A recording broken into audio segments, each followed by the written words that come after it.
कराची में आके मैं प्रोडक्शन हाउस में जाना शुरू कर दिया। ठीक है। और और आप समझेंगे अब तो मुझे मिल जाएगा कुछ ना कुछ। हाँ, मुझे था कि यार अच्छा लोगों ने ना देखा, सबने बोल दिया, माया खान ने कहा, बिलाल अशरफ ने कहा कि तुम्हें हीरो बनना चाहिए, तो मुझे तो मिलेगा ही मिलेगा। अच्छा, लेकिन रियलिस्टिक अप्रोच थी मेरे जहन में अभी भी। मुझे पता था कि यार स्ट्रगल मैं करूँगा क्योंकि एक्टिंग आसान नहीं है। तो लेकिन आपने ऑडिशंस देना शुरू कर दिए? ऑडिशंस देना तो क्या रिस्पॉन्स था? रिजेक्ट होता था।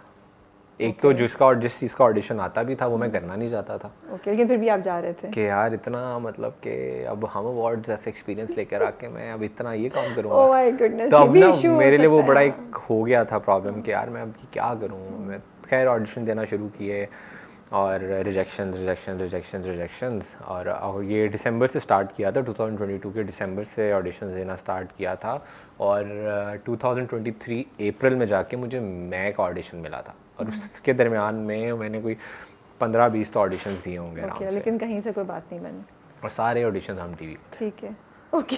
सब हर बार रिजेक्ट होता था मैं। खैर फिर मैं पे कैसे पहुंची, कैसा एक्सपीरियंस था? पहली दफ़ा ही पास हो गया आप ऑडिशन में? मैं जब मुझे ऑडिशन मिला मैं सेट पे मुझे बुलाया। और दूसरा ये था कि ऑडिशन जितने भी मैंने पिछले दिए थे ना, मुझे टाइम उस तरह प्रॉपर नहीं मिलता था और उस तरह मुझे ना एक्सप्लेन नहीं किया जाता था कैरेक्टर, एक बैक स्टोरी नहीं दी जाती थी। ओके, यहाँ पे सब कुछ था। मैं गया, बदर भाई से मेरी मुलाकात हुई और बदर भाई ने मुझे कहा कि ये कैरेक्टर है और इस तरह से काम होगा तुम्हारा, बड़ी रेंज है इसमें। स्टोरी उन्होंने मुझे अभी तक बताया नहीं था कि इसके लीड वहाज और आयज़ा। अच्छा, अभी नहीं पता था आपको? ना, मैं मिल रहा हूँ, मुझे इतना पता था बदर भाई इज़ अ गुड डायरेक्टर। मैं जब भी किसी से मिलने जाता हूँ तो मैं इस पर होमवर्क कर लेता हूँ कि यार अच्छा इसने क्या क्या प्रोजेक्ट्स किए हैं ताकि आपको पता हो कि राइट। तो बदर भाई ने मुझे सारे एक्सप्लेन किया और जब उन्होंने मुझे एक्सप्लेन किया ना तो मुझे अंदर से हो रहा था कि यार दिस इज़ इट। नमीर खान आ रही थी अंदर से, नमीर खान ये नहीं हाथ से जाने देना। ठीक है। वो जब एक अंदर से आवाज़ आ गई ना, मैंने कहा चलो ठीक है देखते हैं। फिर एंड पे उन्होंने बताया, कहा कि अभी ना ये डिस्क्लोज़ नहीं किया हुआ, तो Aiza is making come back on TV. उनका मेरे पास तुम हो के बाद ये पहला सीरियल था और इनके अपोजिट वहाज है जिसने अभी तेरे बिन किया था। तो मैं यूँ देखता रह गया। अच्छा, तो मैंने कहा कि ये वो बार हिट हो रही है जो मैंने सेट की हुई है अपने लिए। मैंने कहा ये तो नहीं जाने दूंगा। मैंने पता भी नहीं कहा तुमने 3 ऑडिशंस लेने हैं मुझे। तो ऑडिशन वगैरह वहाँ पे 3 मोनोलॉग्स ऑडिशन दिया, मैंने ऑडिशन किया। वो ऑडिशन बहुत मैंने जब दे दिया था ना, मुझे पता लग गया था कि नमीर ये हो जाएगा। अंदर से फीलिंग आ गई थी कि इस तरह का ऑडिशन मैंने नहीं दिया। लेकिन मैं का जो प्रोजेक्ट है, even though it was a huge project for you, you know, Aiza and Wahaj, लेकिन मैं उतना बड़ा हिट नहीं हुआ, इतनी बड़ी हिट नहीं हुआ जितना लोग एक्सपेक्ट कर रहे थे। एंड मे बी आपके कैरेक्टर को भी उस तरीके से रिकग्निशन या अप्रिशिएट नहीं किया गया जो आपने जहन में सोची होगी। How did you deal with that? देखें, जब आपके पास कोई अपॉर्चुनिटी हो ना और आपको इतनी बड़ी अपॉर्चुनिटी मिल जाए, वो थोड़ी सी भी जो माइलेज मिलती है ना वो आपके लिए बहुत होती है। ओके। तो मैं वो तो चाह भी नहीं रहा था कि यार ये बस मेरा एक ड्रामा निकले। So you were happy जो कि अभी रास्ता स्टार्ट हो गया। मुझे लगता है कि उस ड्रामे से जो मैं जितना थोड़ा बहुत भी हाईलाइट हुआ वो मुझे चाहिए था।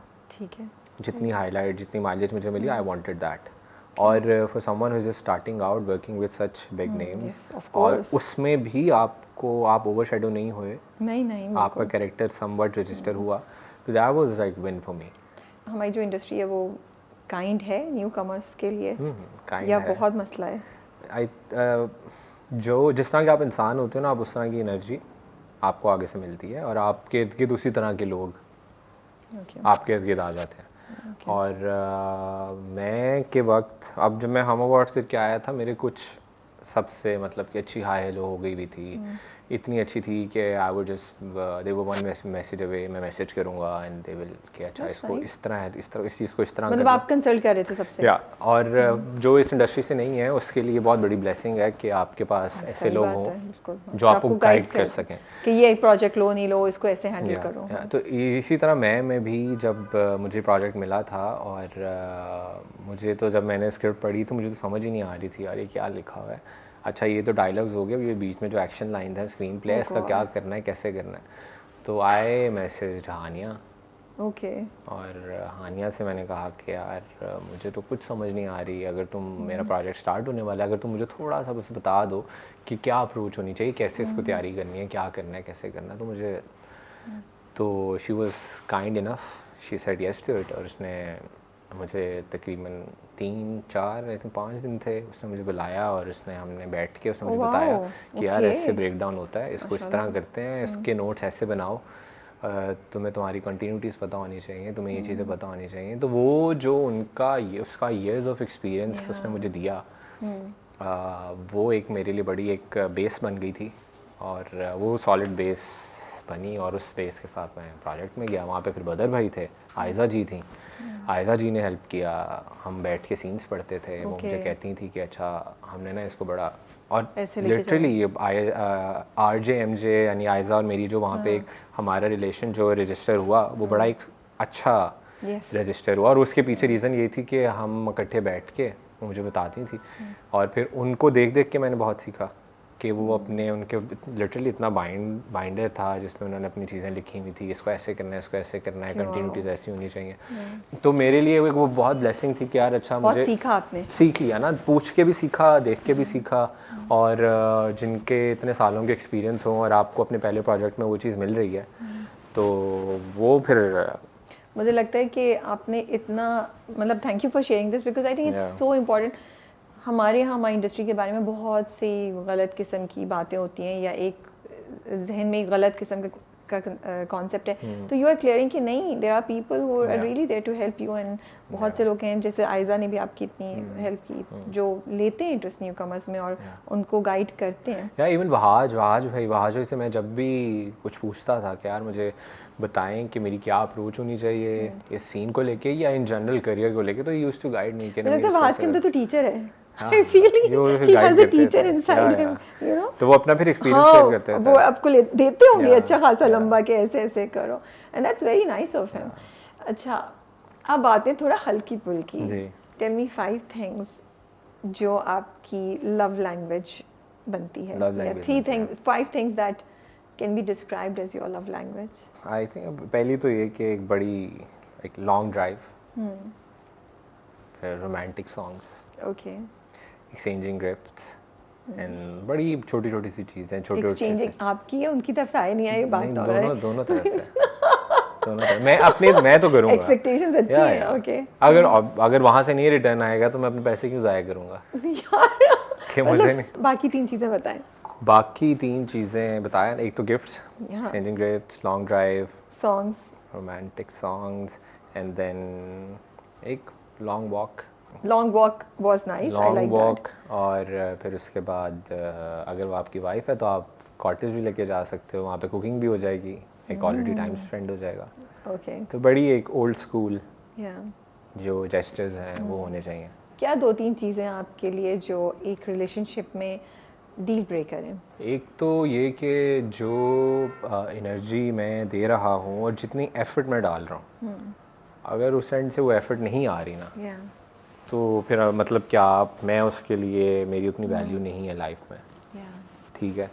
और दूसरा कि जो आपका जो भी पार्टनर है, अगर वो इतना अंडरस्टैंडेबल है कि जितना भी आप में प्यार हो, आपको स्पेस चाहिए होती है। True. तो अगर वो स्पेस का ख्याल नहीं है ना, तो वो भी एक डील ब्रेकर आएगा।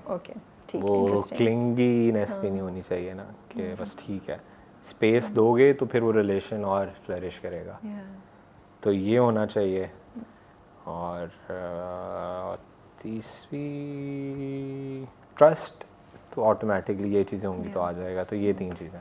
मोहब्बत को कैसे देखते हैं आप? जब मोहब्बत का सोचते हैं किसी से भी, तो जहन में क्या ख्याल आता है? जब मोहब्बत हुई या अब आप भी सोचते हैं, like what sort of feeling do you get or what do you want in love? Rabia, मुझे आप बताएं कि आपके लिए मोहब्बत क्या है? एक दूसरे के साथ अच्छा टाइम गुजारना, hugs when you think about कि oh, if I'm in trouble I can call on that person, thinking about spending a good moment or going somewhere with that person, buying something, कोई चीज़ आप गए shop पे, आपकी ये सब मोहब्बत। और to have this feeling कि oh, this person, okay, मोहब्बत I think सुकून होती है। A person who brings peace। अब मेरा जवाब है कि जो मोहब्बत है ना, वो ये है कि आप को जिस शख्स से होती है, अगर आप उसके साथ हो, टाइम है आपको फिर पता नहीं लगता कि यार जिस शख्स से आपको होती है कि अच्छा इतना टाइम गुजर गया, then you're in a state of flow, कि एक जो आप हवा में होते हो ना, वो जो चीज़ है ना, बेसिकली जो गोइंग विद द फ्लो वाली चीज़ है,